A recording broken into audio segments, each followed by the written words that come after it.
بسم اللہ الرحمن الرحیم۔ علامہ ذہبی رحمۃ اللہ علیہ نے ایک ایسا عبرت انگیز واقعہ نقل کیا ہے جو لالچ، ظلم اور ناحق مال ہتھیانے کے انجام کو بیان کرتا ہے۔ چنانچہ علامہ ذہبی رحمۃ اللہ علیہ نے لکھا ہے کہ بعض عارفین سے نقل کیا گیا ہے کہ انہوں نے ایک شخص کو دیکھا جس کا ہاتھ موڈھے سے کٹا ہوا تھا۔ وہ کہتے ہیں کہ میں نے پوچھا کہ تیرا کیا قصہ ہے؟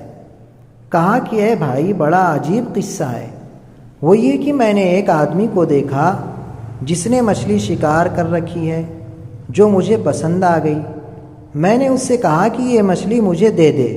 اس نے کہا کہ میں نہیں دے سکتا ہوں، کیونکہ میں اسی کی قیمت سے اپنے اہل و عیال کی غذا و خوراک کا انتظام کرتا ہوں۔ یہ سن کر میں نے اس کو مارا اور اس سے وہ مچھلی زبردستی لے لی اور چلا گیا۔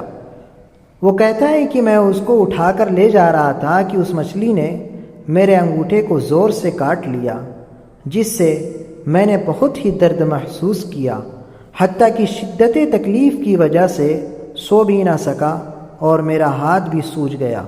اور صبح ہوئی تو طبیب کے پاس گیا۔ اس نے کہا کہ اب یہ سڑنا شروع ہو گیا ہے، لہٰذا انگلی کو کاٹ دو ورنہ ہاتھ کاٹنا پڑے گا۔ وہ کہتا ہے کہ میں نے اپنی انگلی کٹوا دی، مگر یہ تکلیف بڑھ کر ہاتھ میں بھی آ گئی۔ مجھ سے کہا گیا کہ گٹوں تک ہاتھ کٹوا دو۔ میں نے کٹوا دیا، مگر تکلیف بازو تک پھیل گئی تو یہاں تک کاٹ دینا پڑا۔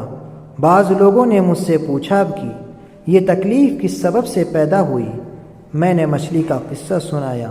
اس نے کہا کہ اگر تو پہلی ہی دفعہ مچھلی والے سے مل کر معاف کرا لیتا تو اس نقصان سے بچ جاتا اور تیرے اعضاء نہ کاٹے جاتے، لہٰذا اب جا کر معافی مانگ لے۔ وہ کہتا ہے کہ میں گیا اور معافی مانگی اور یہ قصہ سنایا تو اس نے معاف کر دیا۔ معلوم ہوا کہ کسی کا حق چھیننا اور دبا لینا، کسی کو تکلیف دینا خدا کو ناراض کر دینا ہے، اور اس سے زیادہ دنیا اور آخرت دونوں جگہ مصیبت اٹھانی پڑتی ہے۔